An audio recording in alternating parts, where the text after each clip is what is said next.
Hi hello నమస్తే good morning అందరికీ శుభోదయం. Peoples Post TV morning headlines కి స్వాగతం. ఆంధ్రప్రదేశ్ కు సంబంధించిన ప్రధాన వార్తాపత్రికల్లో వచ్చిన వార్తలు ఏవైతే ఉన్నాయో అవి ఒకసారి చూద్దాం. ముందుగా ఈనాడులో ఏం వార్తలు వచ్చాయో చూద్దామండి.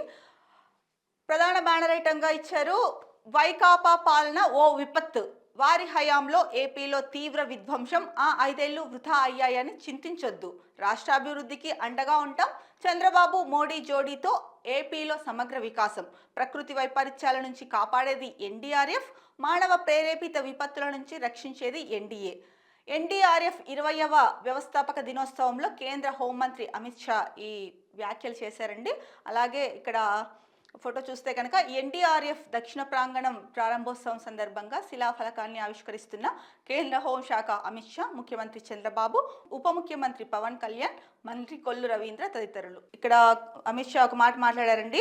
వైకాపా ప్రభుత్వ హయాం ఒక మానవ ప్రేరేపిత విపత్తు, దానివల్లే అపార వనరులున్న ఆంధ్రప్రదేశ్ 2019 నుంచి తీవ్ర విధ్వంసానికి గురైంది.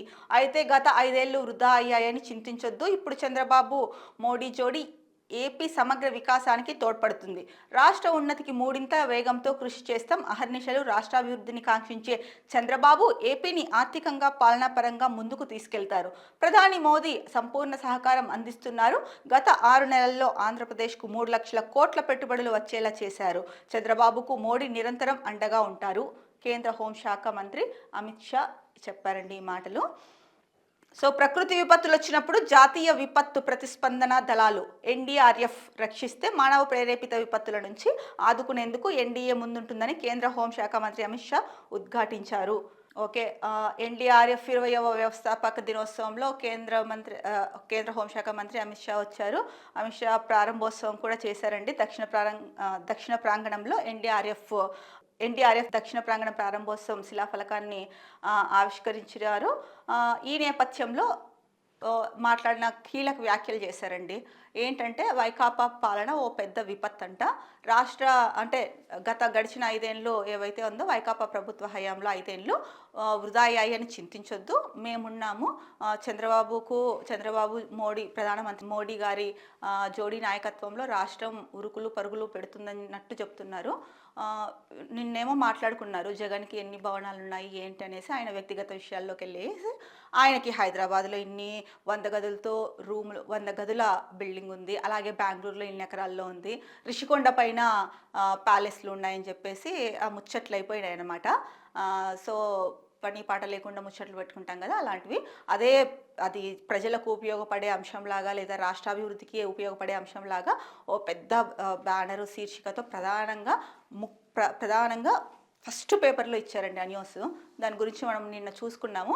ఆ ముచ్చట్లు అయిపోయాయి. ఇంకా ఆ ముచ్చట్లు అయిపోయిన తర్వాత వెళ్ళి ఎన్డీఆర్ఎఫ్ శిలాఫలకాన్ని ఆవిష్కరించారు. అక్కడ మాట్లాడుతూ మళ్ళీ ఏమంటున్నారు, అది ఒక 5 ఏళ్ళు కూడా చాలా ఒక పెను విపత్తు అంట, రాష్ట్రం విధ్వంసానికి గురైందంట.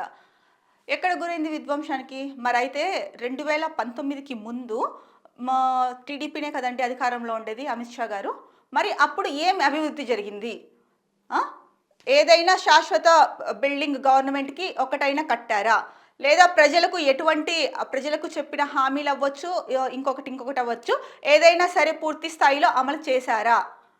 అప్పుడు మీరు ఎందుకు సహకారం అందించలేదు? అప్పుడు కూడా మీరే అధికారంలో ఉన్నారు కదా, అప్పుడు కూడా మీతో పొత్తు పెట్టుకున్నారు కదా, మరి అప్పుడు ఎందుకు మీరు ఈ మాటలు మాట్లాడలేదు? అప్పుడు మీరు ఎందుకు పోలవరం ప్రాజెక్టు పూర్తి చేయడానికి ముందుకు రాలేదు? ఆ 5 ఏళ్ళు ఎందుకు వృధా చేశారు? ఆ 5 ఏళ్లలో పోలవరం ప్రాజెక్టు కొత్తగా రాష్ట్రం విడిపోయింది, ఉమ్మడి ఆంధ్రప్రదేశ్ విడిపోయింది, ఆంధ్రప్రదేశ్ వచ్చేసింది పక్కకి, సరైన రాజధాని లేదు ఆంధ్రప్రదేశ్ని ఆదుకునే బాధ్యత కేంద్ర ప్రభుత్వంపై ఉంది. అప్పుడు మీరెందుకు కామ్గా ఉన్నారు? ప్రత్యేక ప్యాకేజీ అన్నారు, ప్రత్యేక హోదా అన్నారు, ఏం చేశారు? ప్రత్యేక హోదా ఇచ్చారా? ప్రత్యేక ప్యాకేజీ ఇచ్చారా? పోలవరం పూర్తి చేశారా? ఇవన్నీ ఏం చేయలేదు. అంటే మీరు వైఫల్యం చెందారు. మీరు వైఫల్యం చెంది, రాష్ట్ర ప్రభుత్వం వైఫల్యం చెంది, ఇప్పుడు గత వైకాపా ప్రభుత్వం ఏదైతే చేసిందో ఆ 5 ఏళ్ళు వృధా అయిపోయాయనేసి మొసలి కన్నీరు పెడుతున్నారా? ఇది అసలు మీకు తగుతుందా? మీలాంటి మంచి నాలెడ్జబుల్ పర్సన్, అందులో కేంద్ర హోంశాఖ మంత్రి, మీరు మాట్లాడే మాటలు ఇవి. గత ఎన్నికల ప్రచారానికి అంటే ఇప్పుడు ఇక్కడ రాష్ట్రంలో ఉన్నది కూడా కూటమి ప్రభుత్వం. అంటే తెలుగుదేశం, బీజేపీ, జనసేన కలిపే కదా కూటమి ప్రభుత్వంగా ఉన్నారు. అందుకు మీరు వాళ్ళకి రాష్ట్రానికి చేయూత ఇస్తున్నారు. ఇది మంచిదే. ఎందుకంటే రాష్ట్రం అభివృద్ధి చెందాలంటే కేంద్ర ప్రభుత్వం ఆదుకోవాలి. ఎందుకంటే ఆంధ్రప్రదేశ్ చాలా వెనుకబడి ఉంది. ఆంధ్రప్రదేశ్ అభివృద్ధి చెందాలి, రాజధాని నిర్మించాలి, పోలవరం ప్రాజెక్టు పూర్తి అవ్వాలి, ఇంకా ఇతరత్ర పరిశ్రమలు ఏర్పడి ఉద్యోగాలు సృష్టి కలగాలి, ప్రజలందరూ సంక్షేమంగా ఉండి రాష్ట్రం అభివృద్ధి వైపు వెళ్ళాలి అంటే కేంద్ర ప్రభుత్వ సహాయం అత్యంత అవసరం. దాంట్లో భాగంగానే మీరు సహాయం చేస్తున్నారు. ఇది కాదనలేము. ఈ విషయంలో మిమ్మల్ని హర్షిస్తాం. కానీ మీరు ఏదైతే ఒక ఉన్నత స్థాయి పదవిలో ఉండి ఇలాంటి వ్యాఖ్యలు చేస్తున్నారో ఇది అసహేతుకమండి. మీ వ్యాఖ్యలు 100% తప్పు. ఎందుకు తప్పు అంటే రాష్ట్ర ప్రజలకి తెలుసు, మీకు తెలుసు. ముఖ్యంగా ఎన్నికల ప్రచారానికి వచ్చినప్పుడు ప్రధానమంత్రి నరేంద్ర మోడీ గారు కూడా వైకాపా ప్రభుత్వం గురించి ఎక్కడా నెగిటివ్గా మాట్లాడలేదు. మామూలుగా మాట్లాడారే కానీ మీలాగా ఇలా అంటే ఒక విపత్తు ఇలాంటి పదాలు ఉపయోగించి ఎక్కడా మాట్లాడలేదు. విపత్తు అన్నదానికి మీకు పూర్తి అర్థం తెలుసా? విపత్తు అంటే ఏమనుకుంటున్నారు? విపత్తే జరుగుంటే రాష్ట్రం మునిగిపోయి ఉండాల్సింది ఈ పాటికి. ప్రజలందరూ రోడ్లపైకి వచ్చేసి ఉండాల్సింది ఈ పాటికి. అలాంటివి జరిగిందా? లేదు కదా. మరి మీరు ఎందుకు అంత టార్గెట్ చేస్తున్నారు? ఇప్పుడు ఏ గవర్నమెంట్ అయినా సరే, ఏ పార్టీ అయినా సరే మారుతూ ఉంటుంది. గవర్నమెంట్ పార్టీలు మారుతూ ఉంటాయి, గవర్నమెంట్ మారుతూ ఉంటుంది. కానీ ఇక్కడ మీరు గుర్తుంచుకోవాల్సినది, మీరు ఉన్నత స్థాయి వ్యక్తిగా, ఉన్నత శాఖ బాధ్యతలు నిర్వహిస్తున్న వ్యక్తిగా మీరు చేయాల్సిందేంటి, మీరు మాట్లాడాల్సిందేంటి? ఏ ప్రభుత్వం ఉన్నా సరే వాళ్ళు చేసిన అభివృద్ధి అంతో ఇంతో ఉంటే ఆ అభివృద్ధిని చెప్పాలి. వాళ్ళు చేసిన వినాశనం ఏది ఉంటే దాన్ని కూడా చెప్పాలి. మీరు అభివృద్ధిని చెప్పకుండా వాళ్ళు ఇది చేశారు, అది చేశారు, ఒక విపత్తు అంటే ఒక పీడకల లాంటిది 5 ఏళ్ళు అన్నట్టు చెప్పుకొస్తున్నారు. మరి ఆ 5 ఏళ్ల పాలనలో వైకాపా ప్రభుత్వం ప్రజా సంక్షేమం కోసం ఎన్ని చర్యలు తీసుకుందో తెలుసు. అది ఇతర రాష్ట్రాలు కూడా అనుసరించాయి, ఆసక్తి చూపించాయి ఎలా చేస్తోంది అన్నది. ముఖ్యంగా ఇక పరిశ్రమల వైపు ప్రజా సంక్షేమం గురించి ప్రతి ఒక్కరికి తెలుసు. దీని గురించి ప్రత్యేకించి చెప్పాల్సిన అవసరం లేదు. ఇక పరిశ్రమల గురించి తీసుకుంటే కనుక చాలా పరిశ్రమలు వచ్చాయి. దాదాపు 67,000 కోట్ల పెట్టుబడితో దాదాపు 127 పెద్ద పరిశ్రమలు స్థాపించారు. ఆ పరిశ్రమల గురించి మీరు చెప్పట్లేదేంటి? ఎందుకు చెప్పట్లేదు? అలాగే ఎంఎస్ఎంఈల ద్వారా ఎంతమందికి ఉద్యోగాల సృష్టి కల్పించారు? ఎన్ని ఎంఎస్ఎంఈలు కలిగాయి? మీరు ఇవన్నీ ఎందుకు ప్రస్తావించట్లేదు? 17 మెడికల్ కళాశాలలు వచ్చాయి రాష్ట్రానికి. ఎప్పుడైనా 17 మెడికల్ కళాశాలలు వచ్చాయా? అంతకుముందు ఉన్నది ప్రభుత్వమే కదా, టీడీపీ ప్రభుత్వమే కదా. ఎందుకు తీసుకురాలేకపోయారు? 17 మెడికల్ కళాశాలలు వచ్చాయి. అందులో 4 మెడికల్ కళాశాలలు పూర్తయ్యాయి. మచిలీపట్నం, విజయనగరం, ఏలూరు, ఇంకొక జిల్లాలో ఇంకొకటి మచిలీపట్నం. ఈ 4 జిల్లాల్లో పూర్తయ్యాయి. మీరు దీని గురించి ప్రస్తావించట్లేదు. నాడు నేడు పథకం ద్వారా ప్రభుత్వ స్కూళ్ళని అంతర్జాతీయ ప్రమాణాలకు ధీటుగా ఆ భవనాల నిర్మాణం అయితేనేమి, టీచింగ్ స్టాఫ్ అయితేనేమి, విద్యార్థులకు అయితేనేమి అంతర్జాతీయ ప్రమాణాలకు అనుగుణంగా తీర్చిదిద్దారు. దీన్ని మోడల్గా తీసుకొని చాలా రాష్ట్ర ప్రభుత్వాలు కూడా ఆసక్తి చూపాయి. అరే గవర్నమెంట్ ఎన్ఆర్ఐలు వివిధ దేశాల్లో ఉన్న ఎన్ఆర్ఐలు వాళ్ళ గ్రామాలకు వచ్చినప్పుడు చూసి ఆశ్చర్యపోయారు. ఆంధ్రప్రదేశ్లో ఇంత అభివృద్ధి జరుగుతోందా అని. విద్యార్థులకు ఇంగ్లీష్ మీడియం ప్రవేశపెట్టారు. మాతృభాషకు ప్రాధాన్యం ఇస్తూ ప్రపంచ స్థాయి విద్యార్థులతో పోటీ పడేందుకు విద్యార్థులకు ఇంగ్లీష్ మీడియం అంటే కమ్యూనికేషన్ స్కిల్స్ బాగుండాలి అని చెప్పేసి ఇంగ్లీష్ మీడియం ప్రవేశపెట్టారు. టీచర్లకు ట్రైనింగ్ ఇచ్చారు. ఇదంతా మీకు తెలుసు కదా? తెలీదా? తెలియకపోతే కనుక ఒకసారి రిపోర్ట్ చూడండి, అప్పుడు తెలుస్తుంది. వైకాపా ప్రభుత్వంలో జరిగిన అభివృద్ధి ఏంటి అన్నది ఒక్కసారి మీరు చూస్తే తెలుస్తుంది. ఇంకొకటి, ఈజ్ ఆఫ్ డూయింగ్ బిజినెస్లో వరుసగా 3 సార్లు ప్రథమ స్థానంలో నిలిచింది. ఈజ్ ఆఫ్ డూయింగ్ గురించి మీకు తెలిసిందే కదండి. ఈజ్ ఆఫ్ డూయింగ్ ఏంటి? పరిశ్రమలు పెట్టడానికి రాష్ట్ర ప్రభుత్వము వేగంగా అనుమతులు, ప్రోత్సాహకాలు ఇచ్చి అన్ని అనుమతులని అంటే వాటిపైన దృష్టి సారించి అన్ని అనుమతులు ఈ ప్రాజెక్ట్ ఇక్కడ పెట్టడానికి అనుకూలతలు ఏమున్నాయి అని ఆ సంస్థ వాళ్ళకి అనుమతులు ఇవ్వడంలో జాప్యం లేకుండా త్వరగా అనుమతులు ఇస్తే కనుక అది ఈజ్ ఆఫ్ డూయింగ్ బిజినెస్లో పార్ట్ అవుతుంది. అలాంటి దాంట్లో ఏపీ వరుసగా 3 సార్లు ప్రథమ స్థానంలో నిలిచింది. ఈ విషయం మీకు తెలియదా? చంద్రబాబు నాయుడు గారికి తెలియదా? ఎందుకంటే చేసిన అభివృద్ధి గురించి చెప్పరు మీరు. సరే, చెయ్యనివి ఉన్నాయి. 5 ఏళ్లలో ఏది సాధ్యం కాదు కదా చేయడం. అందులో ఆంధ్రప్రదేశ్కి. ఎందుకంటే విడిపోయి అప్పటికి 6వ సంవత్సరం జగన్ అధికారం చేపట్టినప్పటికీ. మరి అంతకుముందున్న 5 ఏళ్లలో ఇప్పుడు నేను చెప్పుకొచ్చిన అభివృద్ధిలో ఎంత మాత్రం అభివృద్ధి జరిగింది చెప్పండి? కనీసం పావువంతైనా చేశారా? చేయలేదు. అంటే నరం లేని నాలుక ఏదైనా మాట్లాడుతుంది కదా అని చెప్పేసి ఇష్టం వచ్చినట్టు మాట్లాడితే ప్రజలు సహించరండి. ప్రజలకి తెలుసు ప్రభుత్వం ఏం చేసిందో, వైకాపా ప్రభుత్వం. సో మీరు ఒక ఉన్నత స్థాయి హోదాలో ఉండి మంత్రి పదవి నిర్వర్తిస్తూ మీలాంటి అత్యంత నాలెడ్జ్ కలిగిన పర్సన్ ఇలాంటి దిగజారుడు మాటలు మాట్లాడడం ఏ మాత్రం సమంజసనీయం కాదు. మీరు కూడా చంద్రబాబు నాయుడు లాగా ఆయనతో జోడీ కట్టి ప్రధానమంత్రితో చంద్రబాబు నాయుడు జోడీ అంటున్నారు. ఎందుకంటే ప్రధానమంత్రి గారి ఇది కూడా తగ్గుతుంది. ఎందుకంటే కనుక చంద్రబాబు నాయుడు గారి గురించి అందరికీ తెలిసిందే. అంటే ఇది నేను చెప్తున్న విషయం కాదు. మీరు ఎలాగో రాష్ట్ర పర్యటనకి వచ్చేసారు కదా, అలాగే కొద్ది రోజులు ఇక్కడే ఉండి వారం 10 రోజుల పాటు గ్రామాలకు వెళ్ళరండి. మీకు తెలుస్తుంది ఏం జరిగింది, గత ప్రభుత్వంలో ఏం జరిగింది, అంతకుముందు టీడీపీ ప్రభుత్వంలో ఏం జరిగింది, ఇప్పుడు కూటమి ప్రభుత్వంలో ఏం జరుగుతోంది అన్నది మీకు సుస్పష్టంగా తెలుస్తుంది. అమిత్ షా గారు మీకు ఇచ్చిన రిపోర్ట్ ఎవరో తప్పుగా ఇచ్చినట్టున్నారు. దానివల్ల మీరు ఇలా మాట్లాడారేమో నాకు తెలియదు.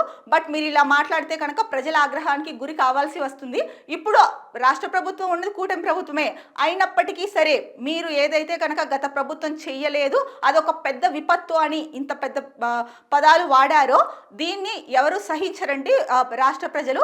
ఎందుకంటే గత ప్రభుత్వంలో అభివృద్ధి ఫలాలు తీసుకున్న ప్రజలు ఏ ఒక్కరు దీన్ని సహించరు. విద్యార్థి స్థాయి నుంచి విద్యార్థులు కూడా. ఎందుకంటే మనం మొన్ననే చూసుకున్నాము, ఇంగ్లీష్ మీడియంలో ఎగ్జామ్స్ రాస్తారా, తెలుగు మీడియంలో ఎగ్జామ్స్ రాస్తారా అంటే 70% స్టూడెంట్స్, ప్రభుత్వ స్కూళ్ళల్లో చదివే స్టూడెంట్స్ మేము ఇంగ్లీష్ మీడియంలోనే ఎగ్జామ్స్ రాస్తామని 70% మంది స్టూడెంట్స్ చెప్పారు. దీన్ని బట్టే మీరు అర్థం చేసుకోండి. స్కూళ్ళని డెవలప్ చేయడం అయితేనేమి, ఇంకొక వైపు మెడికల్ కళాశాలను రాష్ట్రానికి తీసుకురావడం అయితేనేమి, దాంట్లో 4 కళాశాలను పూర్తి చేయడం అయితేనేమి, అలాగే 67 లక్షల కోట్ల పెట్టుబడిని రాష్ట్రానికి తీసుకొచ్చి 127 పెద్ద పరిశ్రమలను స్థాపించడం అయితేనేమి, ఎంఎస్ఎంఈలకు ప్రోత్సాహకాలు అందించి వాళ్ళని ముందుకు తీసుకెళ్లి ఉద్యోగ కల్పన సృష్టించడం అయితేనేమి, అలాగే ప్రజలకు అన్ని రకాలుగా వాళ్ళు ఇబ్బంది పడొద్దని చెప్పేసి వాళ్ళకు సంక్షేమ పథకాలు అందించడం అయితేనేమి, ఇంకొకటి ముఖ్యంగా కరోనా. రాష్ట్ర ప్రభుత్వం అధికారం చేపట్టిన తర్వాత గత ప్రభుత్వంలో కరోనా మహమ్మారి వచ్చింది. కరోనా మహమ్మారి వచ్చినప్పుడు ఏమాత్రం అనుభవం లేకుండా ఫస్ట్ టైం ముఖ్యమంత్రి అయిన వ్యక్తి జగన్. ఆయన తీసుకున్న చర్యలు ప్రధాని మోడీ గారు కూడా హర్షించారు. ఈ విషయం మీకు తెలియదు అమిత్ షా గారు? ఇతర రాష్ట్రాలకు మార్గదర్శకంగా నిలిచింది ఏపీ. అంటే కరోనా నుంచి ప్రజలని రక్షించుకోవడానికి, అలాగే ఇతర దేశాల్లో ఉన్న తెలుగువారు ఎవరైతే ఉన్నారో వాళ్ళని రాష్ట్రానికి తీసుకురావడంలో ప్రభుత్వం చూపిన చొరవ.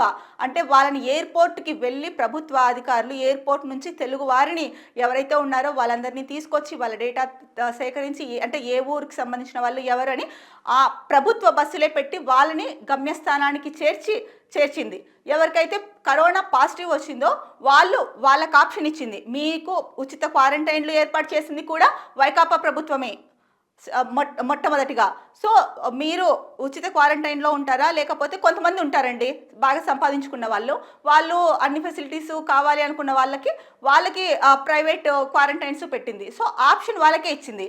అంత చేసిన ప్రభుత్వాన్ని మీరు మెచ్చుకోకపోయినా పర్వాలేదు, ఏమీ చెయ్యలేదు, అదొక విపత్తుతో పోల్చారు చూడండి. ఈ మాట ఏమాత్రం కరెక్ట్ కాదు. మీకు ఇవన్నీ కనిపించలేదా? ఇన్ని అభివృద్ధి కార్యక్రమాలు చేశారే, విపత్తు విధ్వంసం అని ఎలా అనగలుగుతున్నారు మీరు? మీకు ఇచ్చిన రిపోర్టు తప్పు ఇచ్చారా? మీరు ఒకసారి దానిపైన నిజంగా ఇదంతా జరిగిందా లేదా అని తెలుసుకునే ఇది లేదా మీకు? లేదంటే మీరు కూడా రాష్ట్ర ప్రభుత్వం అప్పుడు గత వైకాపా ప్రభుత్వం ఏమేం చేసిందో మీరు కూడా చూశారు కదా. మోడీ గారికి కూడా తెలుసు బాగా. మీరు ఇలా మాట్లాడారు, అక్కడికి వెళ్ళిన తర్వాత మోడీ గారు ఏమంటారో మరి చూసుకోండి మీరే జాగ్రత్తగా. ఇంకొకసారి ఏంటంటే కనుక ఎవరైనా సరే ఒక దాని గురించి మాట్లాడేటప్పుడు దానిపైన సరైన అవగాహన లేకోకుండా మాట్లాడకూడదు. కానీ ఇక్కడ మీకు అవగాహన ఉన్నప్పటికీ కూడా మీకు వీళ్ళు చెప్పడం వల్ల, అంటే కూటమి ప్రభుత్వం చెప్పడం వల్ల, లేకపోతే తప్పుడు రిపోర్ట్ ఇవ్వడం వల్ల మీరు ఇలా మాట్లాడారనేసి మేము అనుకుంటున్నాము. కానీ అమిత్ షా గారు మీరు అనుకున్నట్టు గత 5 ఏళ్ల పాలనలో విధ్వంసం ఏమీ జరగలేదండి. మీకు ఇంకో విషయం తెలుసా అండి? షిప్పింగ్ యార్డ్లు వచ్చాయి, ఎయిర్పోర్ట్ వచ్చింది, మరి ఇవన్నీ ఏమంటారండి వీటన్నిటిని? ఇదంతా విధ్వంసమేనా? ప్రభుత్వ నాడు నేడు స్కూల్స్, ఆరోగ్యశ్రీని ఇంకా కొత్త రోగాలని కూడా అంటే ఉన్న ఆరోగ్యశ్రీలో 1000కి పైన ఉంటే కనుక ఇంకా అన్నీ చేర్చి మొత్తానికి 3000 పైగా చేశారు. తర్వాత 25,00,000కి పెంచారండి ఆరోగ్య ఖర్చుని. దీన్నేమంటారు? మరి రాష్ట్రంలో ప్రజలు ఆరోగ్యంగా ఉంటేనే కదా రాష్ట్ర అభివృద్ధి చెందుతుంది. అలాగే రైతులకు రైతు భరోసా ఇస్తున్నారు కదా. ప్రతి ఒక్క సెక్టార్‌కి అంటే చేనేత కార్మికులకు అవ్వచ్చు, ఆటో కార్మికులకు అవ్వచ్చు, ఇంకొకరికి అవ్వచ్చు, ప్రతి వర్గాన్ని దృష్టిలో పెట్టుకొని సంక్షేమ పథకాలు అందించారు. ఇక సంక్షేమం ఆ విధంగా ఉంటే పరిశ్రమలకు సంబంధించి రాష్ట్రాన్ని ముందుకు తీసుకెళ్లడంలో ఇందాక మనం మాట్లాడుకున్నాం. ఇవన్నీ చేపట్టింది గత వైకాపా ప్రభుత్వం. ఇవన్నిటిలో మీరు ఒక్కదాన్ని కూడా ప్రస్తావించకుండా అసలు ఏమీ జరగలేదు, ఏం పట్టించుకోలేదు అన్నట్టు మాట్లాడడం ఏమాత్రం సమంజసనీయం కాదు. ఇది మీ విఘ్నతకే వదిలేస్తున్నాము. ఇక రాష్ట్ర ప్రభుత్వం, ఇక్కడున్న రాష్ట్ర ప్రభుత్వం, ప్రస్తుత రాష్ట్ర ప్రభుత్వం మీకు తప్పుడు నివేదిక ఇచ్చిందా, లేకపోతే మీరు ఎందుకు ఈ మాటలు మాట్లాడారో తెలీదు. కానీ మీరు ఇలా మాట్లాడడం మీ స్థాయికి తగినది కాదు. అమిత్ షా గారు ఎవరైతే ప్రజలు లబ్ధి పొంది ఉన్నారో గత వైకాపా ప్రభుత్వంలో చాలామంది లబ్ధి పొందారు. వాళ్ళ ఆగ్రహానికి గురి కావాల్సి వస్తుంది. మీరు దయచేసి ఇంకొకసారి ఇలాంటివి మాట్లాడేటప్పుడు, ఎందుకంటే కేంద్ర ప్రభుత్వంలో ఉన్న వ్యక్తి మీరు, అందులోనూ ప్రధానమైన హోంశాఖ మంత్రి మీరు ఇలాంటి మాటలు మాట్లాడడం ఏమాత్రం తగదండి.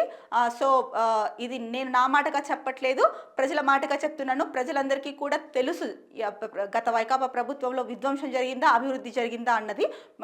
కావాలంటే చెప్తున్నాను కదా, మీరు కూడా ఒక 10 రోజులు వెళ్ళి గ్రౌండ్ రిపోర్ట్ సేకరిస్తే మీకే తెలుస్తుంది. అలాగే ఈ 7 నెలల పాలనలో ఈ ప్రభుత్వం చేసింది కూడా తెలుస్తుంది. ఇక దీనికి తోడు తానా అంటే తందానా అన్నట్టు, అంటే అసలు సూత్రధారి అనకూడదు, కానీ సీఎం గారు ప్రజల్లో మీకు ఉన్న పేరు ఇదే.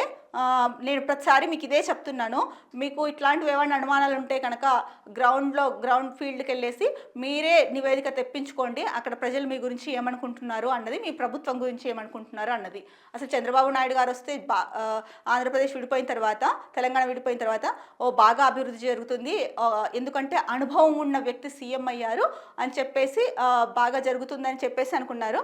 మీరు ముఖ్యమంత్రి కావాలని కోరుకున్న వాళ్ళల్లో నేను కూడా ఒకదాన్ని. ఎందుకంటే మీ మేధా శక్తి, మీ అనుభవము రాష్ట్రాన్ని గట్టుకెక్కిస్తుంది అనేసి భావించాము. కానీ అదేమీ జరగలేదు. మీరు చాలా అంటే ప్రజలందరినీ కూడా డిసప్పాయింట్ చేసేశారు. దానికి తోడు ఆ తర్వాత వచ్చిన ప్రభుత్వం ఏదైతే అభివృద్ధి చేసిందో దాన్ని కూడా ఏమీ చేయలేదు అన్నట్టు మీరు మాట్లాడుతున్నారు. ఏమండి, ఫ్లోరైడ్ బాధితుల కోసము ఎన్నో ఏండ్ల నుంచి ఆ సమస్య ఉంది. దానికి ఎవరైనా శాశ్వత పరిష్కారం చూపించారా? వైకాపా ప్రభుత్వం కదండి అక్కడ కిడ్నీ సెంటర్ ఏర్పాటు చేసి వాటర్ ప్యూరిఫై చేసే సిస్టమ్ని పెట్టిందండి. దాదాపు 400 కోట్లకు పైగా ఖర్చు పెట్టి, ఒకసారి అక్కడికి వెళ్ళి చూడండి, మీరే ఆశ్చర్యపోతారు. ఆ బిల్డింగ్ని చూస్తే కనుక ఆ టెక్నాలజీని కానీ, ఆ కిడ్నీ సెంటర్ని కానీ, ఆ వాటర్ ప్యూరిఫై సిస్టమ్ కానీ అది చూస్తే మీరే ఆశ్చర్యపోతారు. ఒక్కసారి దాన్ని చూడండి అక్కడికి వెళ్ళి. ఎలాగో అమిత్ షా గారు రాష్ట్రంలో నిన్న పర్యటన చేశారు కదా, మరి ఉండుంటే కనుక ఈరోజు రాష్ట్రంలో ఉండుంటే ఒకసారి వెళ్ళి చూపించండి అవన్నీ. మీరు ఇలాంటివన్నీ దాచిపెట్టకూడదు సీఎం గారు. కేంద్ర మద్దతుతో వెంటిలేటర్ నుంచి బయటపడ్డాం, మరింత చేయూతనిస్తే నిలదొక్కుని అద్భుతాలు చేస్తాం ముఖ్యమంత్రి చంద్రబాబు. కేంద్రం మద్దతు ఇస్తుందండి. మీరు వెంటిలేటర్ మీద నుంచి బయటపడ్డం కాదు, ఆల్రెడీ వెంటిలేటర్ మీద నుంచి బయటకి తీసుకొచ్చింది గత వైకాపా ప్రభుత్వం. బట్ మీరు మళ్ళీ వెంటిలేటర్ పైకి వెళ్లకుండా చేయడం అన్నది మీరు చూసుకోవాల్సిన బాధ్యత మీ పైన ఉంది సీఎం గారు. కేంద్రం మద్దతు ఇస్తుంది, ఎందుకంటే కూటమిలో బీజేపీ కూడా ఒక భాగము, ప్లస్ ఇప్పటికే చెప్పారు కదా 3 లక్షల కోట్ల ఎంతో సాయం చేసిందని చెప్పేసి ఇస్తుంది కేంద్రం. కానీ మీరు ఎంతసేపు చెప్పుకున్నాం కదా, అమరావతి చుట్టూనే తిరగకోకుండా మొత్తం రాష్ట్రం చుట్టూ తిరిగి రాష్ట్ర అభివృద్ధికి దోహదపడండి. అలాంటి చర్యలు తీసుకొని అలాంటి వాటితో ముందుకెళ్ళండి. ఇంకా ఇక్కడ డిప్యూటీ సీఎం కూడా ఒక కామెంట్ చేశారు, గత ప్రభుత్వ విపత్తు నుంచి ప్రజల్ని కాపాడేశారా? ఓకే, కాపాడితే మంచిదే. ఒకవేళ నిజంగా విపత్తు జరిగి కాపాడితే కేంద్రం అందిస్తున్న సహకారం చాలా గొప్పది. ఉప ముఖ్యమంత్రి పవన్ కళ్యాణ్. సరే అనుకున్నాం కదా, నరం లేని నాలుగు ఏమైనా మాట్లాడుతుందని. ఎవరైనా సరే అండి, ఈరోజు మీరు అధికారంలో ఉండొచ్చు, రేపు ఇంకొకరు ఉండొచ్చు, ఆ తర్వాత ఇంకొకరు ఉండొచ్చు. ఏ ప్రభుత్వం అయినా సరే, గత వైకాపా ప్రభుత్వం అయినా సరే, వాళ్ళు అంతకుముందు టీడీపీ ప్రభుత్వం చేసిన అభివృద్ధి గురించి చెప్పాలే కానీ అబద్ధాలు చెప్పకూడదు. ఇప్పుడు కూటమి ప్రభుత్వం ఉంది, రేపొద్దు ఇంకో ప్రభుత్వం రావచ్చు. ఎక్కడైనా సరే ఎవరైనా సరే ప్రభుత్వాలు మారచ్చు, కానీ వాళ్ళు చేసిన కార్యక్రమాలని మాత్రం మరవకూడదు. ఏ ప్రభుత్వమైనా సరే నిందించేటప్పుడు ఒకటికి 2 సార్లు ఆలోచించుకోవాలి. అరే మనం మాట్లాడుతున్నాము ఇది కరెక్టా కాదా, మనం ఉన్నత స్థాయిలో అంటే సీఎం, ఉప ముఖ్యమంత్రి లేదా ప్రధాన పదవుల్లో ఉన్న వాళ్ళము, మంత్రుల స్థాయిలో ఉన్న వాళ్ళము ఇలాంటివి మాట్లాడొచ్చా లేదా, ప్రజలు వీటిని ఎలా స్వీకరిస్తారు అన్నది గుర్తు పెట్టుకోవాలి. కాబట్టి ఏ పార్టీ అయినా సరే, ఏ ప్రభుత్వం అధికారంలోకి వచ్చిన, ఏ పార్టీ అధికారంలోకి వచ్చినా సరే దానికి ముందు ఉన్న ప్రభుత్వం చేసిన మంచి పనులను గుర్తించాలి. అంతేకాని చేసిన పనులని చెప్పుకోకుండా చెయ్యని వాటి గురించి బురద చల్లడం ఏమాత్రం కరెక్ట్ కాదు. ఇది అన్ని పార్టీలకు, అన్ని ప్రభుత్వాలకు వర్తిస్తుందండి. ట్రంప్ ప్రమాణం నేడే. వాషింగ్టన్కు చేరుకున్న నూతన అధ్యక్షుడు, త్వరలో భారత్ పర్యటన. ఇక్కడ చూసుకుంటే కనుక ఫోటోలో డొనాల్డ్ ట్రంప్ చాలా ఉత్సాహంగా డాన్స్ చేస్తున్నారు. ఏంటంటే అధ్యక్షుడిగా ప్రమాణ స్వీకారం చేయబోతున్నారు కదండి. అంటే భారత కాలమానం ప్రకారం ఇవాళ రాత్రి 10:30 అధ్యక్షుడిగా ప్రమాణ స్వీకారం చేయబోతున్నారు. సో ఈ నేపథ్యంలోనే డొనాల్డ్ ట్రంప్ చాలా ఆనందోత్సాహాలతో ఉన్నారు. 2 సార్లు అధ్యక్షుడిగా ఎన్నికయ్యారు. సో 10 రికార్డుల మీద మొదటిసారి అంటే అధ్యక్ష పదవి చేపట్టిన వెంటనే 10 రికార్డుల మీద సంతకం చేస్తానన్నారు. మరి ఆ 10 రికార్డులు ఏంటో, ఆ రిపోర్ట్లు ఏంటో మనకు తెలియదు. బట్ అమెరికాలో ఎక్కువగా భారతీయులు ఉన్నారు. మరి ఆయన తీసుకునే నిర్ణయాలు ఏ విధంగా ఉంటాయి అన్నది భారతీయుల్లో సర్వత్రా ఆసక్తి నెలకొందనే చెప్పాలి. ఏది ఏమైనప్పటికీ ఈరోజు రాత్రికి తెలుస్తుంది ట్రంప్ తీసుకున్న నిర్ణయాలు ఏంటి, ఆ 10 రికార్డులు ఏంటి, ఆయన సంతకం చేయబోయేటివి అన్నది. అంతవరకు మనం వేచి చూడాల్సిందే. ఆంధ్రజ్యోతిలో ప్రధాన న్యూస్ ఐటమ్గా మనం ఇందాక మాట్లాడుకున్నాము, మోడీ కొండంత అండ అని. అదే ఎన్డీఆర్ఎఫ్ దక్షిణ ప్రాంగణాన్ని ప్రారంభిస్తున్నారు కదా అమిత్ షా, దాని గురించి న్యూస్ ఇచ్చారు, మనం మాట్లాడుకున్నాము. తర్వాత ఏఐ నాయక, ఆర్టిఫిషియల్ ఇంటెలిజెంట్ అండి. ఏఐ అంటే రాజకీయ నేతల బదులు భవిష్యత్తులో కృత్రిమ మీద పాలన. పాశ్చాత్య దేశాల్లో ఈ ప్రతిపాదనపై 5-6 ఏళ్లుగా విస్తృత చర్చ. 2018లో పుతిన్ ప్రత్యర్థిగా అలీసా అనే చాట్బాట్ తెరపైకి. టోక్యోలో మేయర్ ఎన్నికల్లో హ్యూమనాయిడ్ రోబో పోటీ. ఏఐ అల్గారిథమ్స్ ద్వారా జరిపే పాలనకు అల్గోక్రసీగా పేరు.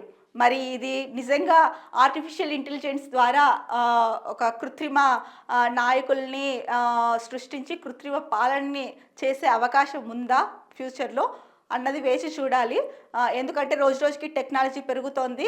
ఈ టెక్నాలజీని ఉపయోగించి ఇప్పటికే ఇక్కడ మనం చెప్పుకున్నాము, పుతిన్కి ప్రత్యర్థిగా అలీసా అనే చాట్బాట్ని తెరపైకి తీసుకొచ్చారు. తర్వాత టోక్యోలో మేయర్ ఎన్నికల్లో కూడా హ్యూమనాయిడ్ రోబో పోటీ చేసిందంట.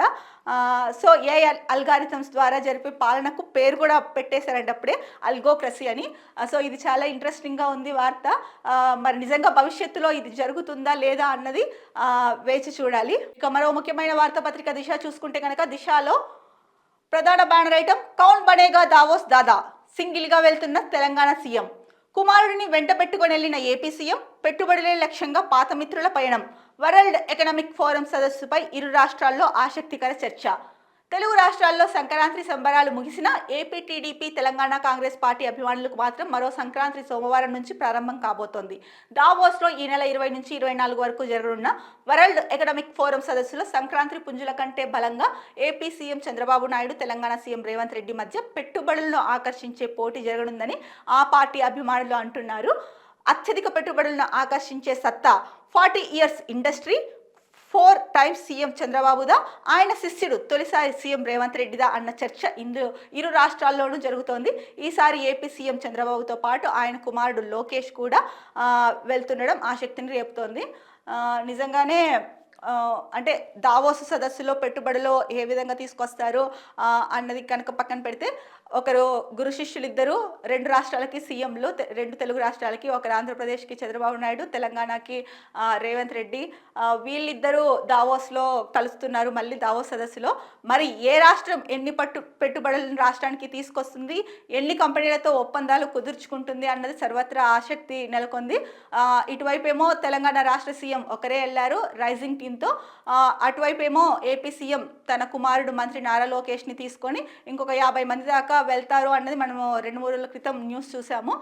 మరి ఇద్దరిలో ఎవరు ఎన్ని పట్టుబడులు తీసుకొస్తారు? చంద్రబాబు నాయుడు గురువు రేవంత్ రెడ్డి శిష్యుడు అని వాళ్ళిద్దరికీ పేరుంది. సో మరి ఇప్పుడు గురు శిష్యుల మధ్య పోటీ నెలకొంది.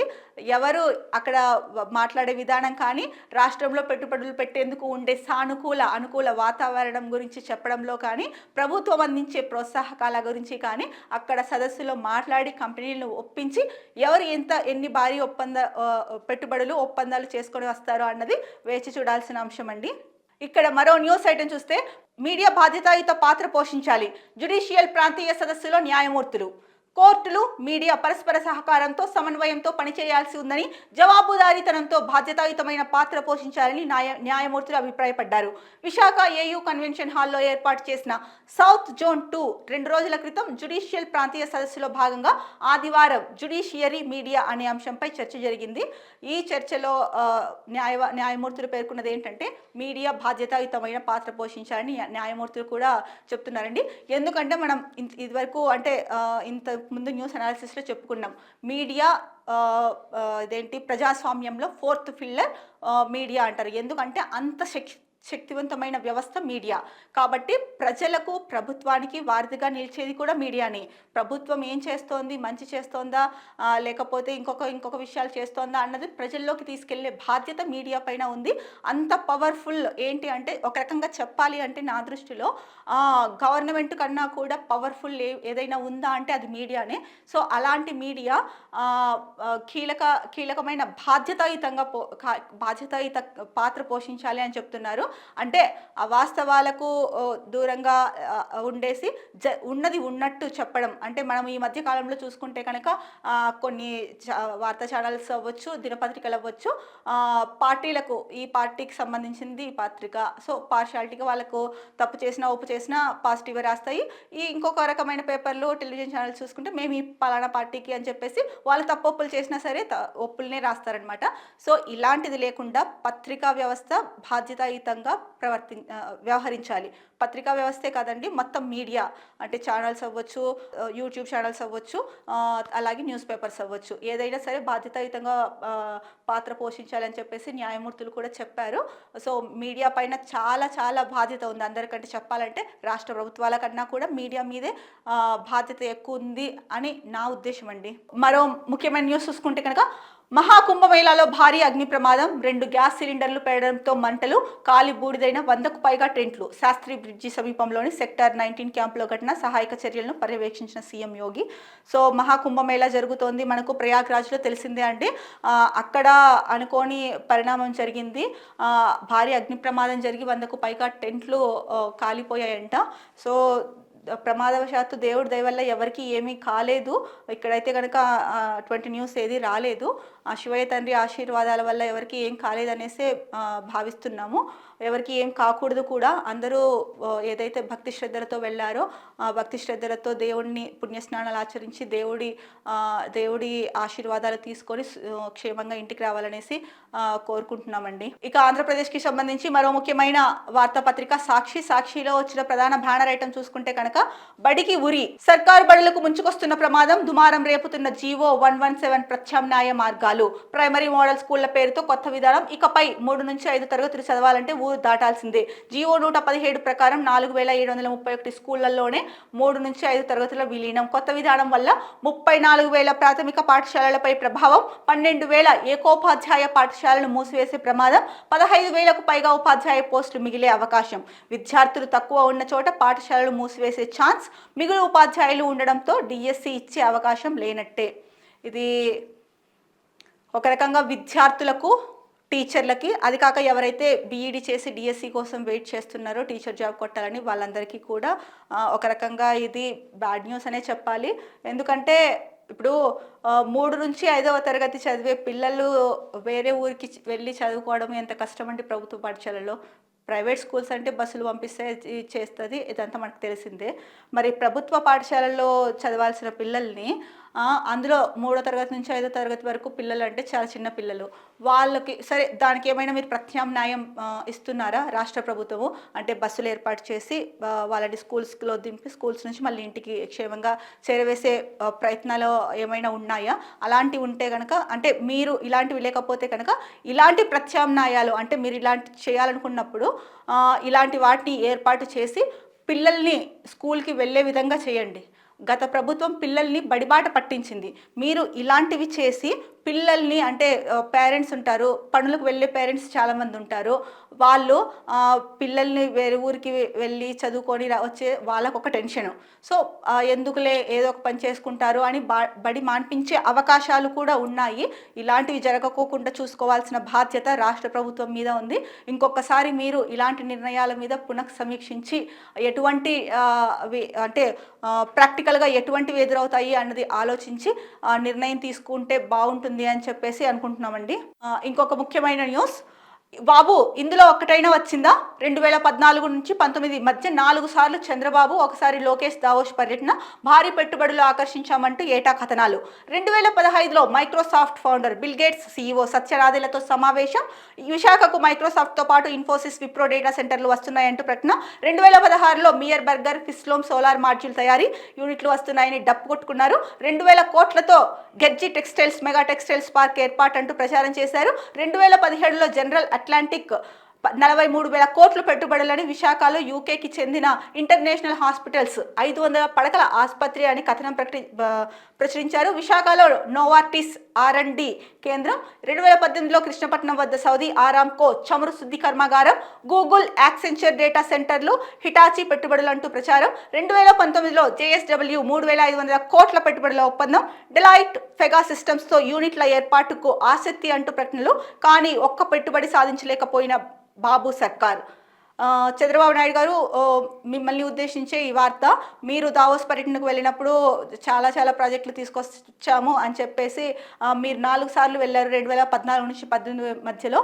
అలాగే లోకేష్ గారు ఒకసారి వెళ్ళారు. ఇవన్నీ వచ్చాయని ఇందాక ఏవైతే పాయింట్స్ మనం మాట్లాడుకున్నామో అవన్నీ తీసుకొచ్చామనేసి మీరు చెప్పారే కానీ అవి ఏవి కూడా దాని నుంచి ఒక్క పెట్టుబడి కూడా సాధించలేకపోయారు అని చెప్పేసి సాక్షి పత్రిక న్యూస్ ఇచ్చింది. మరి ఈ పెట్టుబడులన్నీ మీరు తీసుకొచ్చారా తీసుకురాలేదా అని మీరు సమాధానం చెప్పాల్సిన అవసరం అయితే ఉందండి.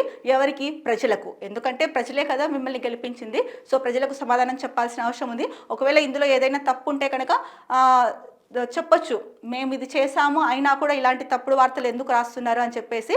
సో కాబట్టి మీరు ఒకసారి దావోస్ నుంచి వచ్చిన తర్వాత కూర్చొని ఇవన్నీ చెప్పాం కదా, చేసామా లేదా, ఆ పెట్టుబడులు తీసుకొచ్చామా లేదా అనేది ఒకసారి పునరాలోచించి ఇందులో వాస్తవం ఎంత అవాస్తవం ఎంత అన్నది ప్రజలకు తెలియజేయాలనేసి కోరుకుంటున్నామండి. ఇది ఆంధ్రప్రదేశ్కు సంబంధించిన న్యూస్ పేపర్ అనాలిసిస్. మరో న్యూస్ పేపర్ అనాలిసిస్తో మళ్ళీ కలుద్దాం. అంతవరకు సెలవు, నమస్కారం. Be happy, stay healthy, stay strong.